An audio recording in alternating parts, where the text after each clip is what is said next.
ever notice how life has a way of pushing you right to the edge? You thought you couldn't take one more phone call, one more bill, one more disappointment, one more rejection, one more sleepless night, and then life goes and piles something else on top of it. And in that moment, you're standing there staring at the weight of it all, feeling like if one more thing hits you, you're going to break. But what if I told you that right there, at that exact moment, when you feel like you've got nothing left, that's where the shift happens. That's the breaking point. The breaking point isn't the end. Oh no, it's the doorway. See, we've been trained to think the breaking point means failure, that when you snap under the weight, it's all over. But the truth is, the breaking point is a birthing place. It's where what was inside of you, what you didn't even know was in you, finally comes out. You don't see it when you're crying at 200 in the morning. You don't feel it when your heart is shattered or when you've been betrayed by the very people you trusted. But what you don't realize is that your spirit is being stretched. Your faith is being fortified.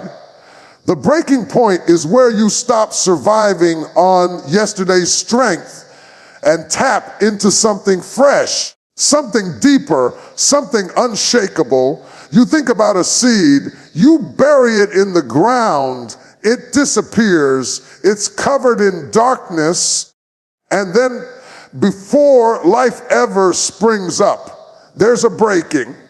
That hard shell has to crack open, because if it doesn't break, what's inside can never live. And some of you have been begging God to take away the pressure, when in reality, the pressure is the only thing that's going to break you open enough to release what He's placed in you. Without the breaking, you stay buried, but with it, you start to rise. Some of you are standing at a cliff right now, and you're looking down at everything that could go wrong. You're thinking, if I lose this, I'll never recover. If they walk away, I'll never heal. If this business fails, I'll never get another chance. But the truth is, sometimes the thing you think is going to destroy you is actually the very thing that sets you free. It breaks off the fear. It breaks off the false identity.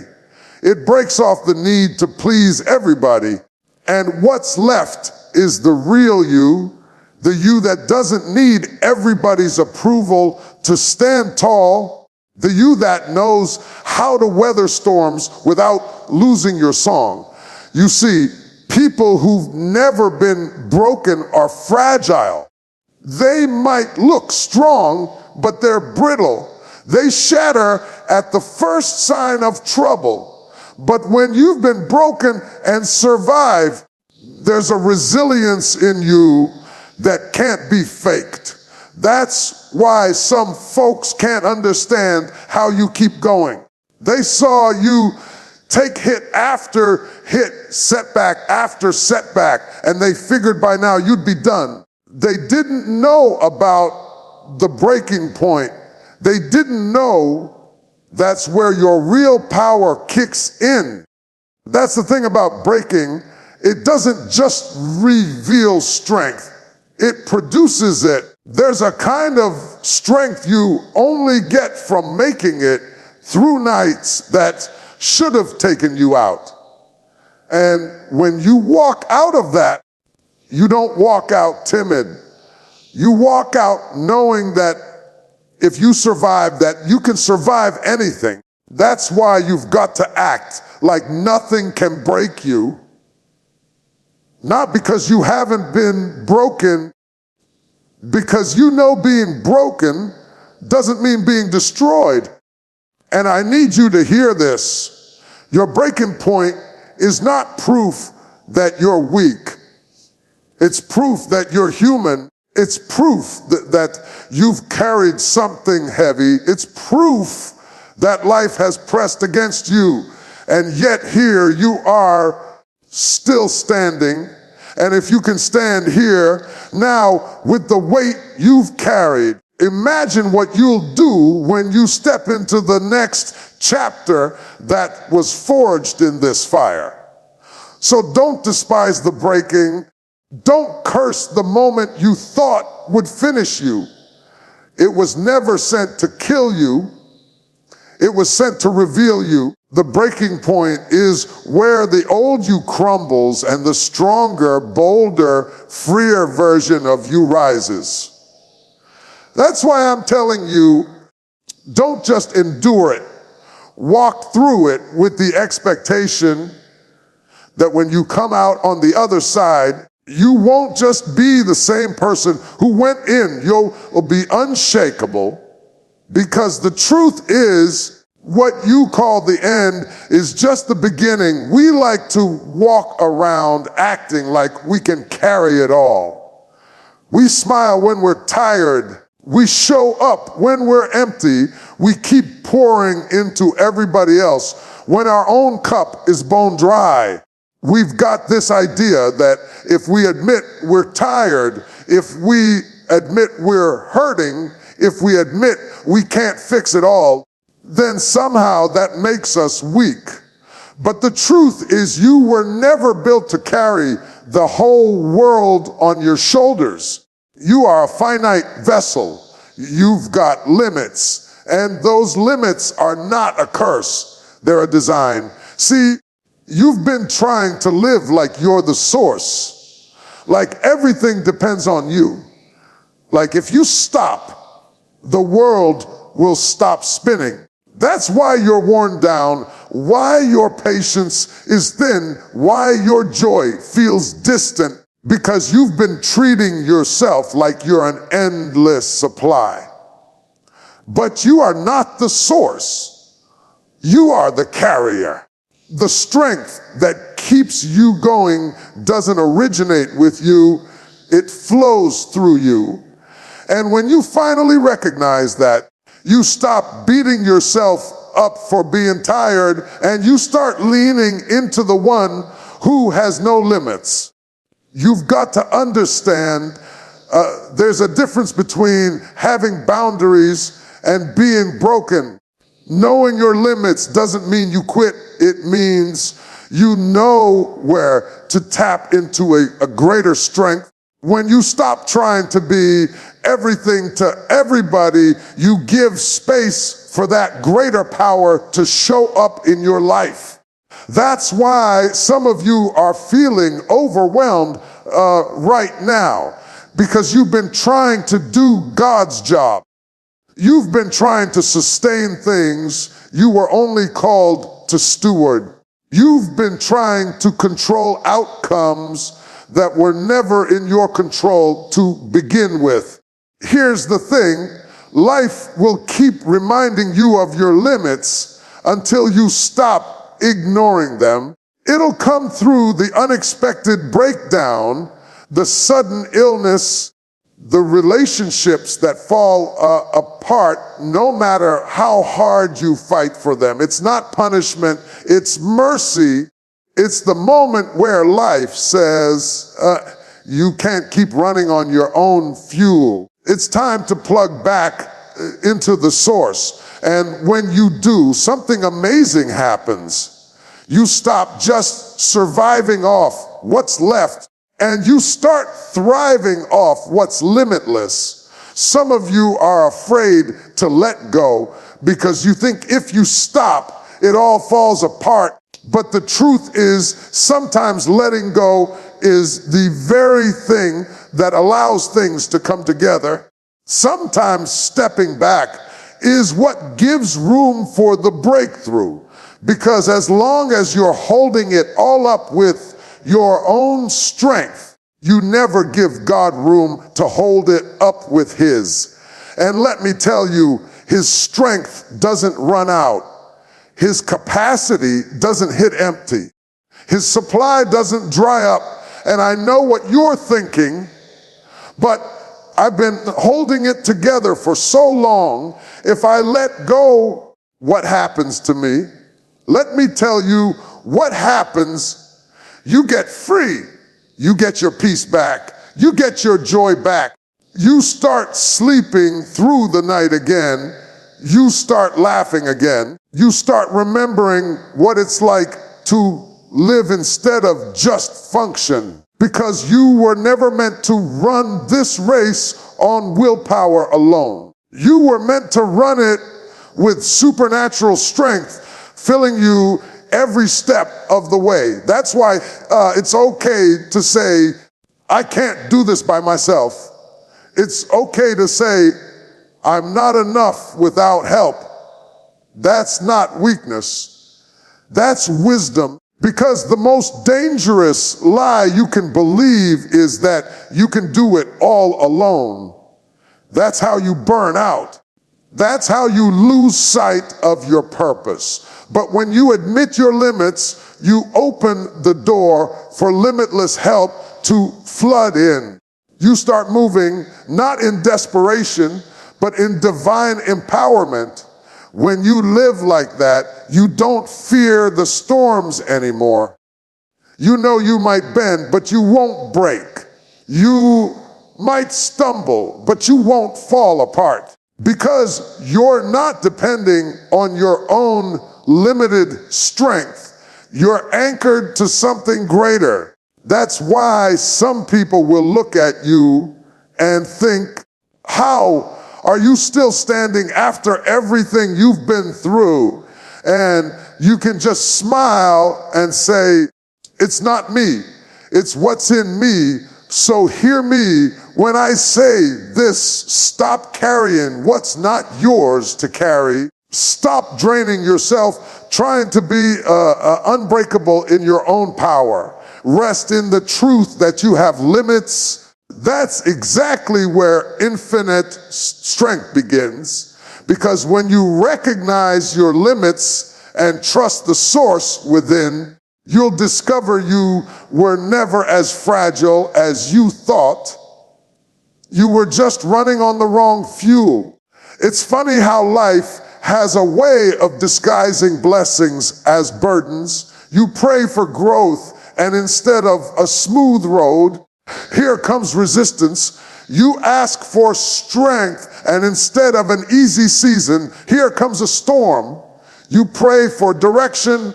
Instead of a clear sign, here comes confusion. At first, it feels like life, or maybe even God, is working against you. You think, if I'm doing everything I'm supposed to do, why does it seem like everything is falling apart? But the truth is, sometimes the very things you think are pushing you down are actually pushing you into position. We don't like the idea that pain can be purposeful. We want progress without pressure, blessing without breaking, victory without the valley. But I've learned that the greatest seasons of growth are often wrapped in the very situations we prayed would pass us by. The relationship that ended wasn't rejection, it was redirection. The job you lost wasn't a setback, it was a setup. The people who left you weren't punishment, they were protection. But in the moment, it doesn't feel that way. It feels like loss. It feels like betrayal. It feels like defeat. That's why you can't judge the season you're in based on how it feels. Feelings will tell you you're abandoned when you're actually being positioned. Feelings will convince you you're failing when you're actually in training. If you only live by how it feels, you'll quit in the middle of the very thing that was meant to deliver your breakthrough. Think about a sculptor with a block of marble. At first glance, it's just a solid, unshaped, untouched stone. The sculptor sees something inside it that no one else can see, and the only way to bring it out is to start chipping away. Every strike of the hammer feels violent to the marble. Every cut feels destructive. But piece by piece, what was hidden begins to emerge. And when the sculptor is finished, everybody else finally sees what was there all along. That's how life works. The blows don't mean you're being destroyed. They mean you're being shaped. Some of you right now are asking God to remove the very thing that's carving out your destiny. You're praying for relief when you should be asking for revelation, because if you could just see what he's building through this process, you wouldn't be so quick to despise it. That's why I always say you can't just pray for the blessing. You've got to pray for the eyes to recognize it when it comes disguised. I know it's hard to understand in the moment. I know what it's like to cry and say, God, if you love me, why would you let this happen? I know what it's like to feel like the wind got knocked out of you and you're just trying to figure out how to stand up again. But I also know this, what the enemy meant for evil, God has a way of turning for good. He can take the same pit that was dug for your destruction and use it as the place you launch from. He can take the same betrayal that broke your heart and use it to open your eyes. If you've ever looked back on a hard season and said, if that hadn't happened, I wouldn't be where I am now, then you know exactly what I'm talking about. You didn't see it then, but time revealed it.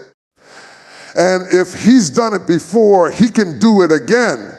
That's why you can stand in the middle of chaos and still say, something good is coming out of this. Not because it feels good now, but because you know it's working for your good. Here's the thing. Faith doesn't just believe for what you can see. Faith believes there's good even in what you can't see. It trusts that every step, every tear, every closed door is part of a bigger plan. And when you live like that, you stop panicking when the winds shift. You stop doubting every time something changes. You start walking with a steady confidence, knowing that nothing can truly be against you if it's all being worked for you. So don't curse the season you're in just because it feels uncomfortable. Don't run from the process just because it doesn't look like the promise yet. Trust that there is something in this moment, even in this pain, that is preparing you for what's ahead. Because what feels like it's against you may very well be the very thing that's carrying you to your destiny. There's a certain kind of power that shows up when you decide to praise right in the middle of the pain. I'm not talking about the kind of praise that comes easy when the bills are paid, the kids are doing well, and everything is going your way. Anybody can celebrate when life is smooth. I'm talking about the kind of praise that rises up when you've got tears in your eyes, when your heart is atching, when you don't have answers, and you choose to lift your voice anyway. That's a dangerous kind of praise. That's the kind of praise that confuses the enemy, because he expects your pain to silence you. But when you praise instead of crumbling, you flip the script. See, praise is not just a reaction. It's a declaration. It's your way of saying, what I'm facing may be bigger than me, but it's not bigger than the God I serve. My situation may be uncertain, but my source is unshakable. When you praise in pain, you shift your focus from what's breaking you to the one who can sustain you. You stop letting the storm set the tone, and you start setting the atmosphere yourself. You have to understand praise is not denial. It doesn't mean you're pretending it's not hard. It doesn't mean you're ignoring the reality of your situation. It means you're making a choice about where you put your energy. You're deciding that even though the weight is real, so is your faith. And that decision changes everything, because what you magnify gets bigger. If you keep magnifying the problem, it will consume your vision. But if you magnify the one who holds the solution, the problem starts to lose its grip on your mind. There's a reason battles in Scripture were often preceded by praise. Before walls came down, there was a shout. Before chains fell off, there was a song in the night. That's not just poetic, it's principle. Praise disrupts fear. Praise dismantles despair. Praise tells the atmosphere, I will not be controlled by this circumstance. And it does something even more powerful. It lifts you above the weight of what you're carrying. Sometimes you have to praise your way into strength. You might not feel strong when you start, but something happens as you keep going. You begin to feel lighter, even though nothing on the outside has changed. The bills might still be there. The diagnosis might still be there. The storm might still be raging, but you're not the same. Praise has a way of changing you before it changes the situation. I know some of you feel like don't have anything to praise for right now, but you do. If you woke up this morning, you've got breath in your body. That's a reason. If you've been through things that should have taken you out, but you're still here, that's a reason. If you've got 1 ounce of hope left in you, that's a reason. You don't have to wait for the big miracle to start praising. Sometimes it's the small reminders that keep your spirit alive until the breakthrough comes. And let me tell you, there's something unstoppable about a person who refuses to let pain steal their praise. You can't manipulate them with fear. You can't break them with disappointment. You can't keep them down with delay, because they've learned that their praise isn't tied to what's happening. It's tied to who's in control. When you start living like that, you become a living contradiction. You're the one smiling when people expect you to be broken. You're the one speaking hope when everyone else is speaking defeat. You're the one lifting your hands when everyone else has theirs folded in despair. And people will ask, how can you do that when everything around you looks hopeless?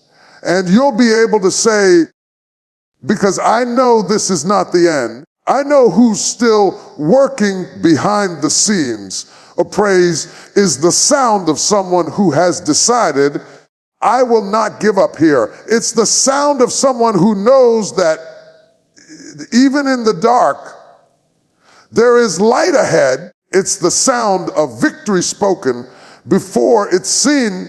That's why the enemy hates your praise, because it keeps you standing when life is trying to knock you down.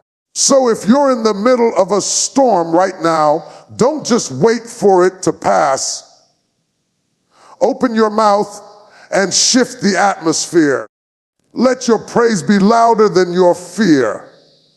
Let your song be stronger than your sorrow, because praise is not just what you do when the victory comes, it's what brings the victory closer.